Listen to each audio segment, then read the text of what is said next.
Now, to begin today's session, I'd like to introduce our keynote speaker, Dr. Kengo KUMA. Professor KUMA is a prolific architect, currently teaching at the University of Tokyo's Graduate School of Architecture. He and his life works are well known throughout the globe, but most recently, he's known for his involvement in designing the National Stadium that was the main venue and symbol of the 2020 Summer Olympic Games in Tokyo, where the opening and closing ceremonies were held. Professor KUMA's architectural works are renowned for various reasons, but it is his approach and his incorporation of the environment that truly makes him stand out. He has been recognized for the way he considers the proposed structure's cultural and environmental surroundings, oftentimes relying on local building materials. He has previously spoken about learning to live with less, alluding to the concept of sustainability as one of the prominent themes of his work. Through this approach, Professor KUMA has in some ways defied the prevailing culture of modern international architecture. Professor KUMA won the Global Award for Sustainable Architecture in 2016, and more recently was named in Time magazine as one of the 100 most influential people of 2021.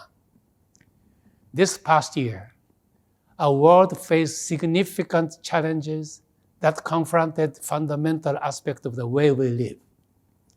Our groundwork for the short and long-term future must be adapted to this new normal. The concept of long-term sustainability is thus indispensable in today's context and could not be more timely. And so, to kick off this year's APIF inaugural conference, it is my great pleasure to welcome Professor KUMA. What an honor to welcome you, Professor KUMA. Yes, thank you very much for inviting me to this special event. And as to talk in New Grand Hotel is very exciting. As I was born in Yokohama and I graduated and I grew up in Yokohama, and I had a lot of memory in this hotel. And then to speak here is very exciting. And today, I want to talk about what is the role of Asia in this crucial period.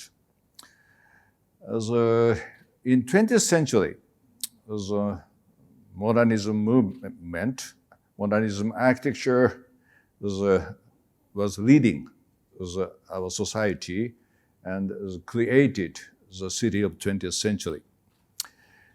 And but now, after COVID, we should go to new direction. And in Asia, historically, our cities are very much related with the environment, related with local climate and the material from the place. And there's a connection between place and Asian cities were very, very close. But instead, in 20th century, the Western movement, Western architecture design, destroyed that kind of connection. But the COVID gave us many hints for future design and future city. And simply said, the history of humanity was very, very simple. Simply said, leaving nature to the city, separating nature to artifact was the direction of our history. But COVID is a real turning point of the history, I feel. It's more than turning point, I think. Turning back point. The turning back to nature and turning back to what we were. And as architecture design, as started from Europe, was pushing us to that old direction. So we were going to the big cities, or we are going to big skyscraper. So what was the essence of the history after the Renaissance. But now, we Asians should show the new direction of design, and the new direction of urban design, and the new direction of architectural design. Today, I prepared many images, and I want to use those images. The first project that I show you today is Hiroshige Museum. And Hiroshige is a very famous ukiyo-e painter in 19th century.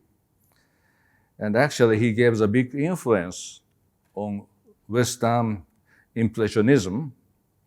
And as American great architect Lloyd Wright. And Lloyd Wright was one of the leader of the 20th century, but he already thought about future of design. So he wrote about the importance of nature in architecture design, and he learned that philosophy from Japanese ukiyo-e painting and the Japanese tea ceremony. As Lloyd Wright wrote, without two Japanese masters, I couldn't design anything. The two masters, one is Hiroshige, ukiyo-e painters, and one is Tenshin Okakura. So he wrote a book named The Book of Tea, published in 1906. And Hiroshige is I think, one most important ukiyo-e painters, and I designed the museum for his art. This is my Hiroshige Museum, and it is a kind of homage to Hiroshige, and also it's a kind of homage to Frank Lloyd Wright. He found the value of Hiroshige in the history of art. And what I did for Hiroshige Museum is using local material as possible as can, local wood as possible as can. The roof of Hiroshige Museum is covered by local wood, in this case cedar from the mountain behind, and it is not usual in Japan, but we use a special technology to make the inflammable wood, and this is a new invention in 1990s, and then we could show this kind of design to the world. And this is an approach to Hiroshige Museum. This as a whole is very important for museum. This is a site plan of Hiroshige Museum.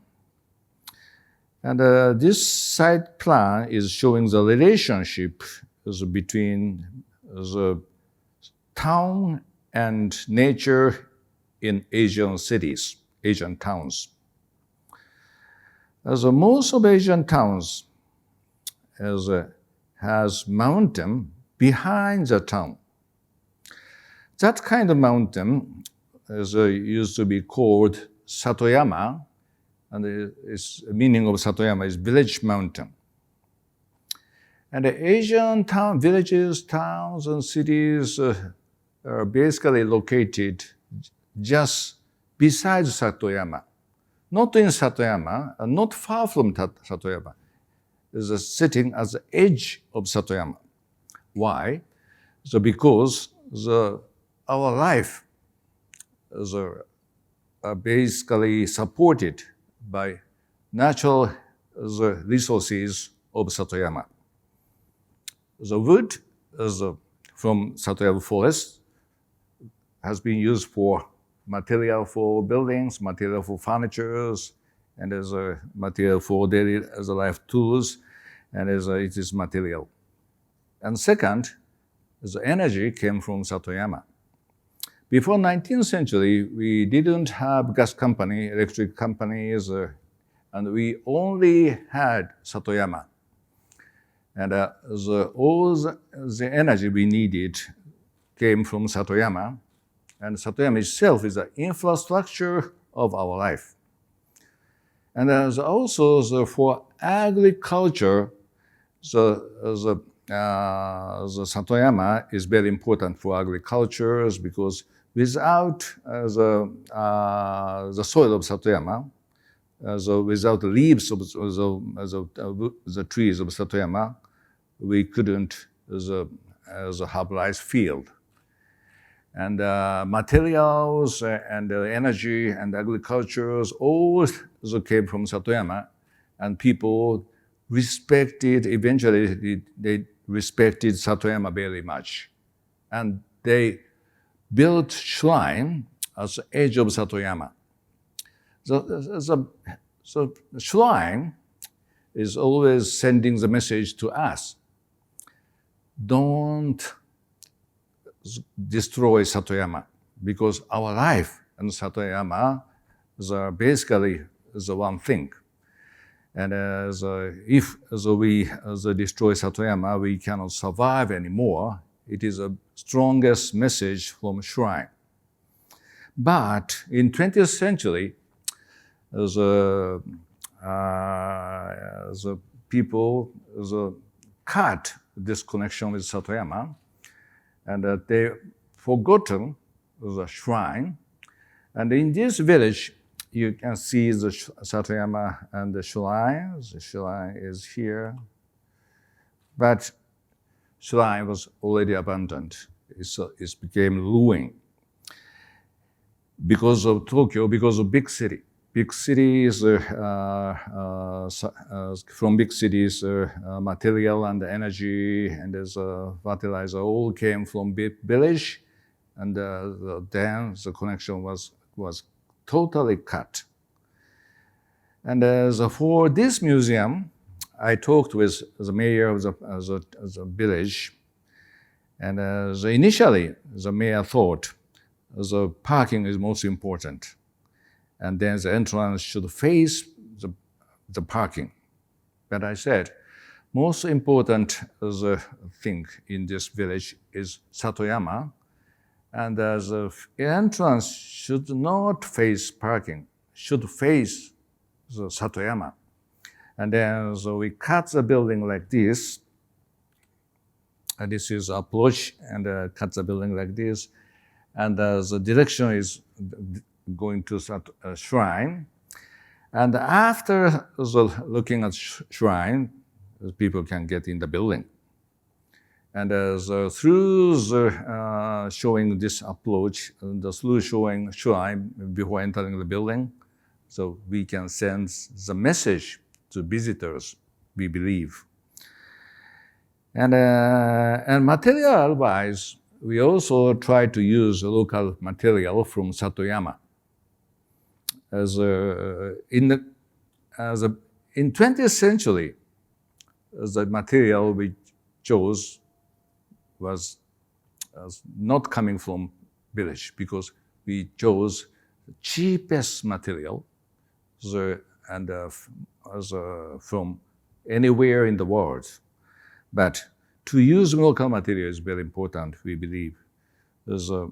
Especially to use local wood can be the option to solve global warming. As you know, the wood can absorb the CO2, and then to use local wood so from the closest place is very efficient to decrease the CO2 in the air.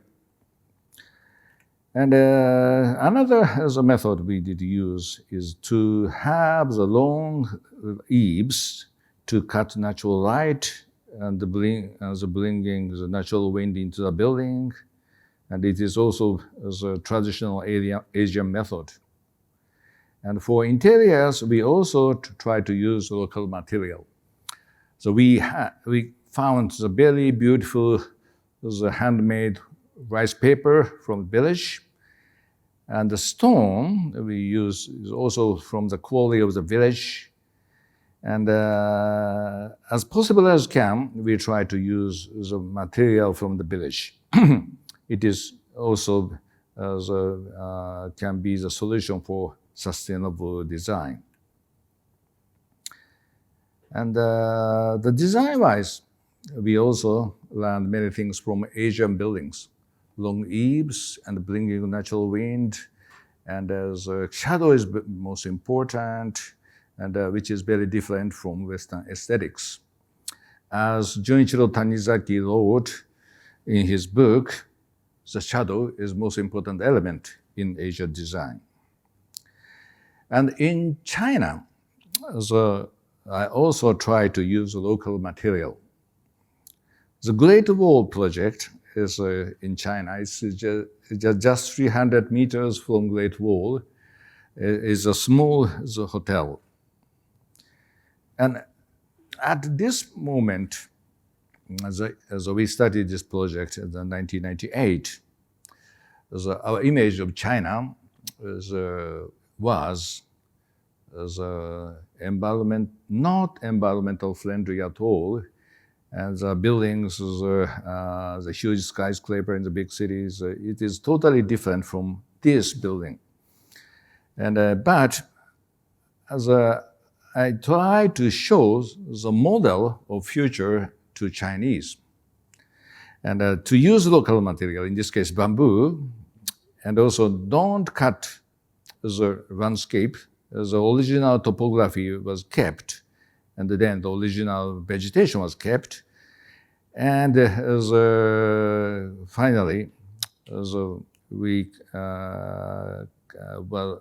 could get many good comments from Chinese. The Great Wall was just there. And this is the symbolic tea house in the central building. Entrance, approach, stairs, and there's the main tea house. For 2008, the Beijing Olympic, the art director Chan Yimou, the film director Chan Yimou, he did use this space for the CM of Olympic, and also he did use this as a place for the opening ceremony of Olympic. And after the 2008 Olympics, this space became very, very popular in China. And then eventually, we were asked to design many important buildings in China. And in Europe, also after year 2000, to use wood is becoming a kind of boom. And it's because the global warming becomes a big issue in Europe, and to use wood can be the solution for global warming and climate change. And in this small pavilion we built in Italy, we worked with Japanese carpenters and Italian students.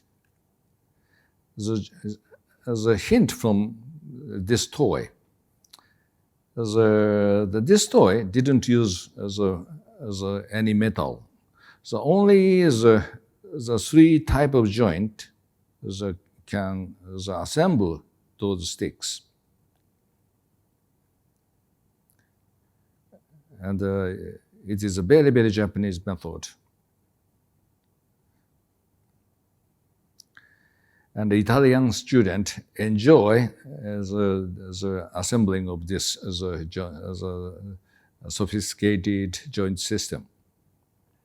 So without any metal, without any glue, so they could assemble this transparent material as a pavilion. Very light, very transparent, but no metal at all. And after coming from Italy, I tried to apply this method to the real bigger size building. We tested this sample, and without any metal framing system, so we could build this 10-meter high building. The materials is only 6 centimeters by 6 centimeters thick. It is very thin and very transparent. It is based on the Asian aesthetics. No column at all, no beam at all, so only small sticks supporting the building.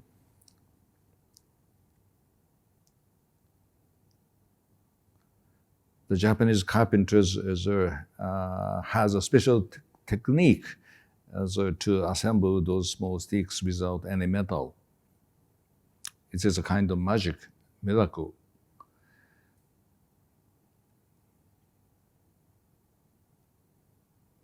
And for bigger construction, we also try to use wood. In the small village called Yusuhara in Kochi Prefecture, so we built the wooden bridge. The wooden bridge is used to be very common in Asia. Compared with stone, the wood is availability of wood is very high, and also wood is a very good material to realize big span as a structure building. And as a wooden bridge often have interior space because wooden bridge is covered and protected by roofs, and it can be used for the interior space. And actually, this space is used for a small museum. It says a bridge and small museum.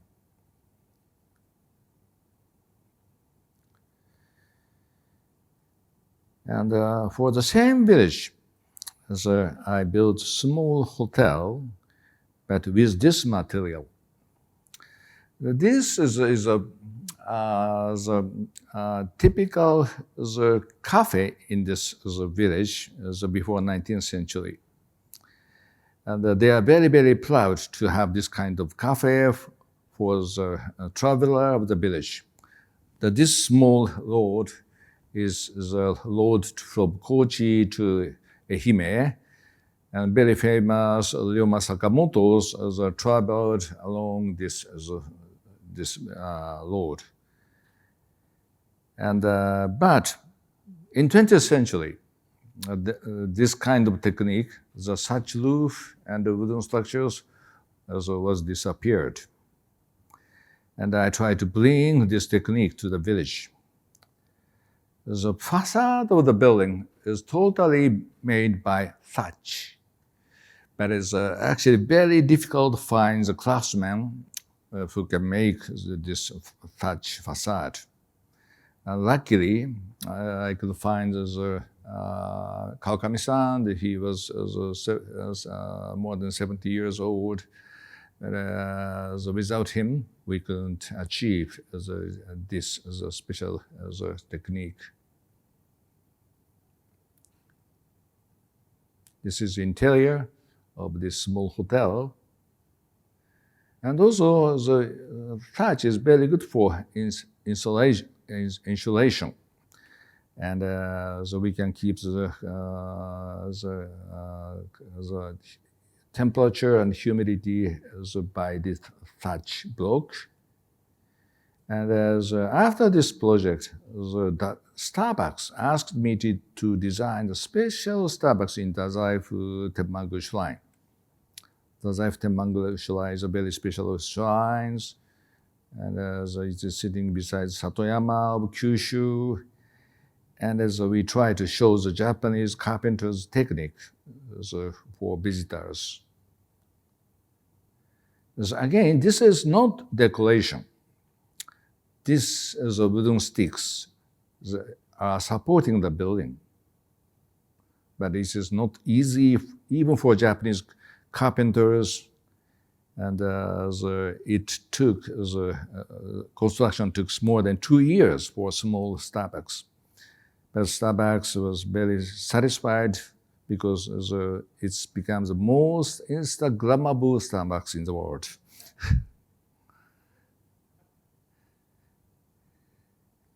And as I invited from Starbucks headquarters, Seattle, I talked with Howard Schultz, the founder of Starbucks, he and me are talking about the future of Starbucks. Starbucks should built by local material, by local craftsmen. He said this is his dream.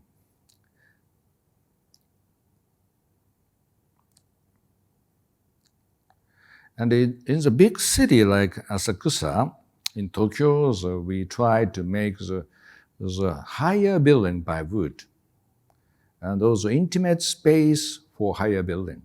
So each floor, we use a section of a traditional one-story wooden house, and this is the final view of the building. Those are made by wood. And 6 years ago, we couldn't make this building by wooden structure, but after that building, the Japanese regulation has changed, and if we can do the construction now, so we can use wood for everything, columns and the beams and the floors, everything we can use wood. And 6 years ago, it is a steel collapse, but now we can make it.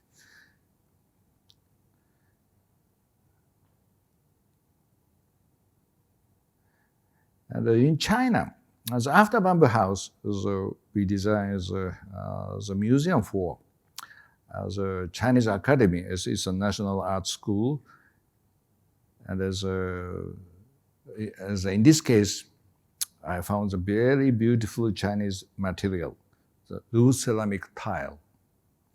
So in Japan, the loose ceramic tile in Japan is all made by big factories recently, and then the same colors, the same size, same textures. But in China, the roof tile was sometimes handmade, and the beautiful textures and beautiful color diversity. And this is a unique section with Kawara roof tiles ceramics. The effect is like that.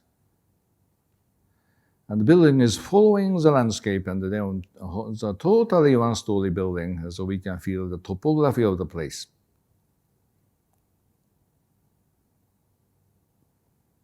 And in Europe, we are asked to design wooden buildings often. In France, in Besançon, a city is famous for the World Music Festival, and the Seiji Ozawa won the Grand Prix at the age of 24. And so we kept the old brick building and add wooden structure on it. And this is the most important part of the building. This is semi-covered space, and the river and the Engawa. Engawa is also an important space concept in Japan. Engawa means in-between space between exterior and interior. And this is very comfortable. It's protected, but it is very casual. But to explain our concept to the French is not easy, and then we did use the word Engawa directly to him. And also we did use word komorebi to them.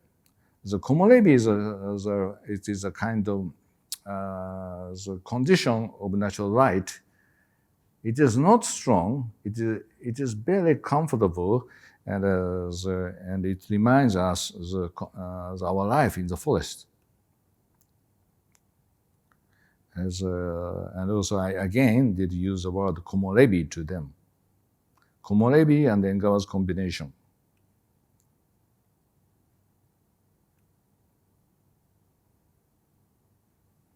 The space between old building and the new building. As a wooden concert hall, this is used as a music festival, and the vegetation, the photovoltaic panels on the roof. And as our newest French project is Saint-Denis Players Station.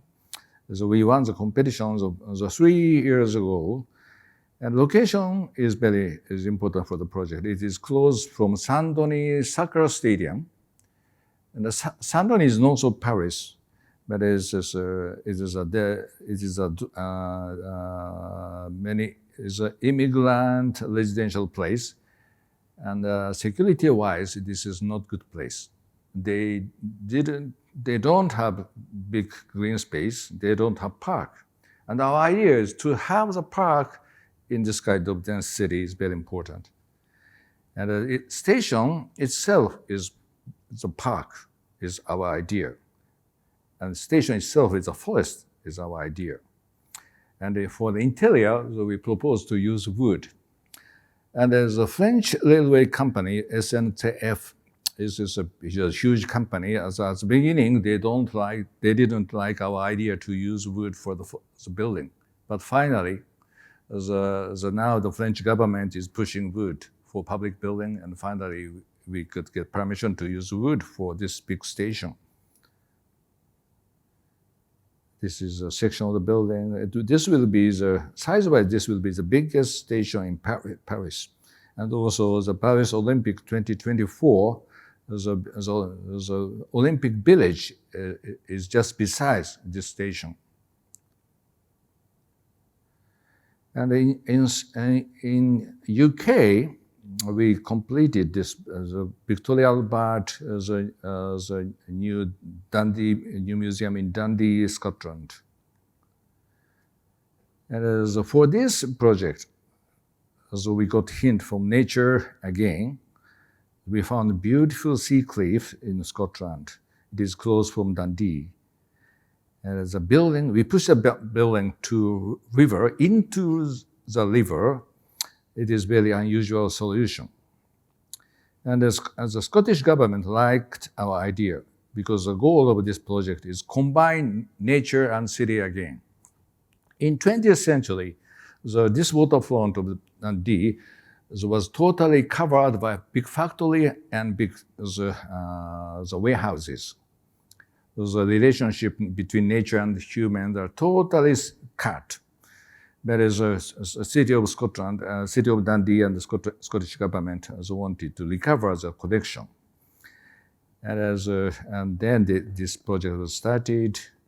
And so same as Hiroshige Museum, we cut the building like this to have the connection again.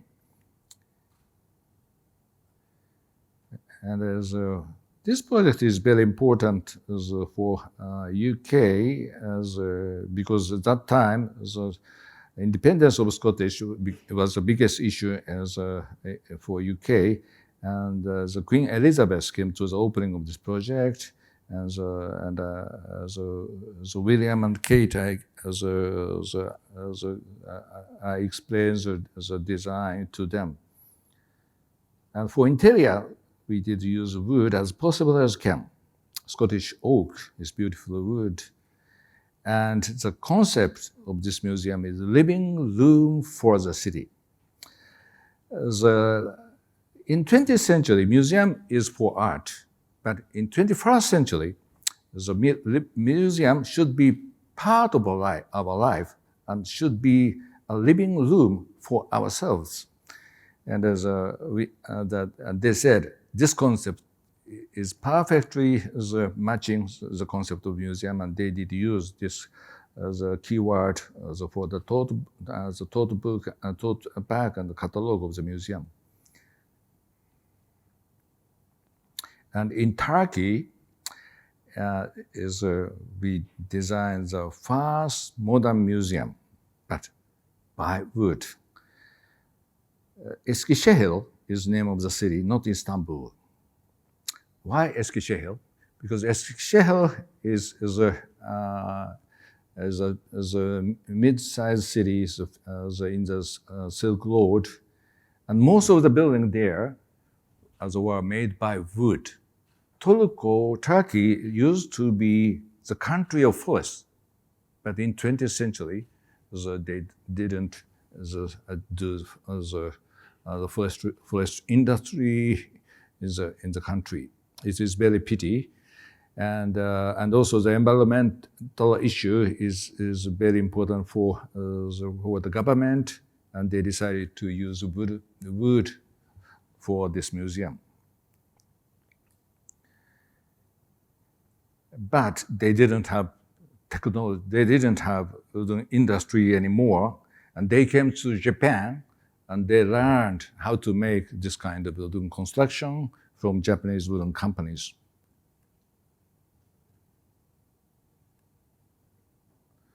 And finally, as the opening of the building, surprisingly, as a president, as Erdogan came to the opening, it is very unusual.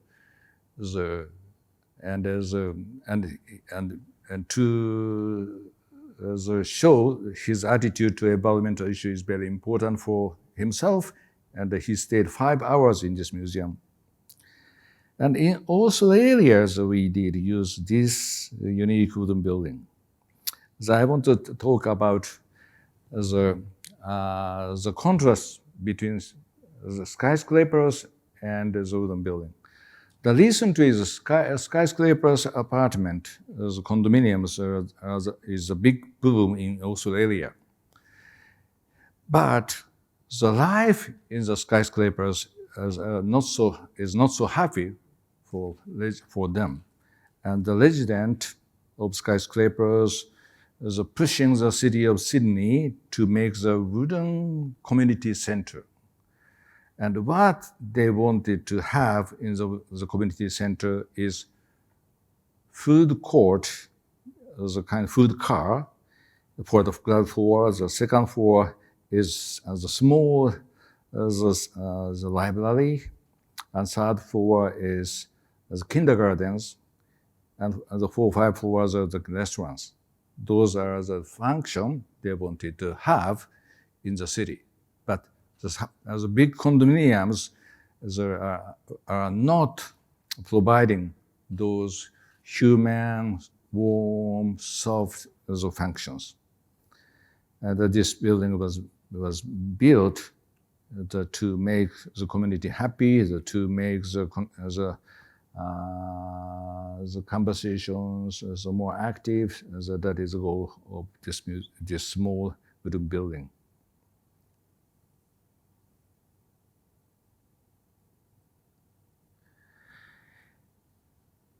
And in America, also the environmental issue is very, very important.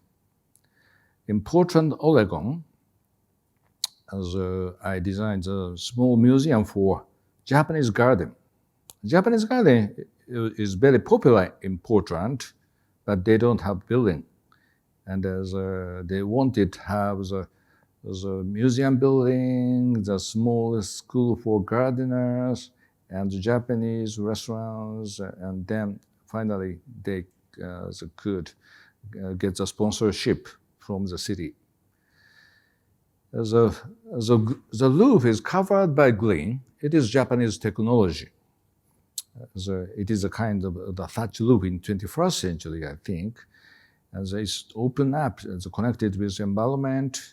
This is very Japanese way, and wood is very local from Portland. And in Europe, also we designed the building for Denmark. Denmark and those Scandinavian countries pushing the sustainability design very much, but they invited us to design the Hans Christian Andersen's museum. the Hans Christian Andersen is a kind of national hero of Denmark, and their idea is to bring some Japanese wooden idea to and Andersen Museum. It is very unique as a solution. And as a building is a kind of garden. It is not in Copenhagen, it is in the city of Odense. So we try to push the building to match the low buildings in the city. And also it can be the playing garden for kids. And each space is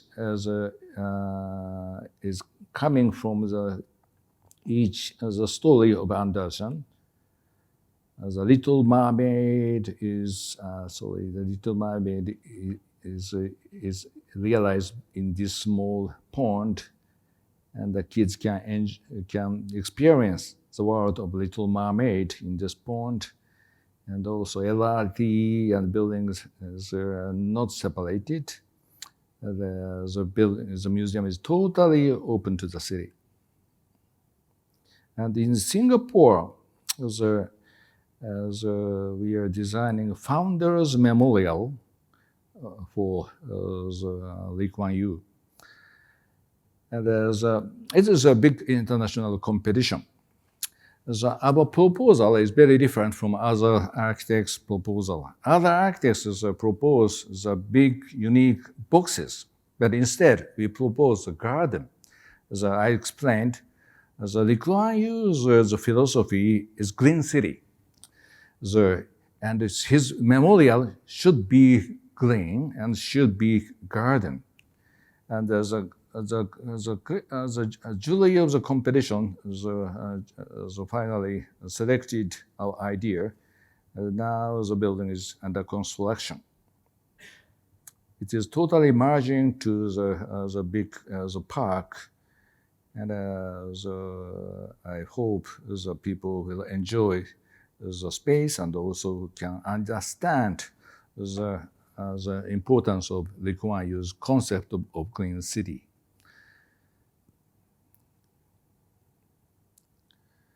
And the last project that I show you today is National Stadium. Luckily, we could have Olympic Games, and our idea for this building is to use Japanese wood as possible as can, and to use the wood from 47 prefectures of Japan. And we have diversity, and each prefecture of Japan is producing beautiful timber. So for example, this is Southgate, and the material for this part is coming from Okinawa. So Okinawa is producing beautiful pine, and we did use Okinawa pine for this gate. And besides Okinawa, there is wood from Kagoshima, Nagasaki, Kumamoto, and the visitors of this museum, this stadium, can understand the diversity of Japan and beauty of Japanese diversity. As the section of the building is to bring natural wind as possible as can, and this idea came from this Horyuji Temple. Horyuji Temple, why is this is oldest wooden building in the world? The 7th century building still surviving. Why? Because of this section. So wood is protected by this series of roofs, and the series of roofs is for protecting wood, for bringing natural wind, and creating beautiful shadow. This is basically Asian method. I try to show this Asian method to the world. This is the public walkway above the ground, and also the open public space is very important even for sports building, and we designed this space. And the last things we want to show you this design for seats for the stadium. Luckily, we couldn't have as many spectators for the stadium, but by this seat design, the mosaic seat design, people can feel full of the people who are watching the game. I think this design is very important for the future. But actually, we designed this building 6 years ago. At that time, nobody can see cannot expect the COVID. But I think in the future, the age of few kids society, the spectators cannot be expected in future. For few kids society, this kind of mosaic seat can create vibrant atmosphere for stadium. This is my idea. And I use multiple color for the seat. And nobody is sitting there, but people feel full of people is sitting. And this is a kind of wisdom of Asia, I think. Asia, we are thinking about the humanity. And before designing something, we are thinking about life of place and the environment of the space and relationship, nature and space. And this is the basis of Asian design. And I think in future, this kind of Asian method and Asian philosophy can save the future of us. Thank you very much.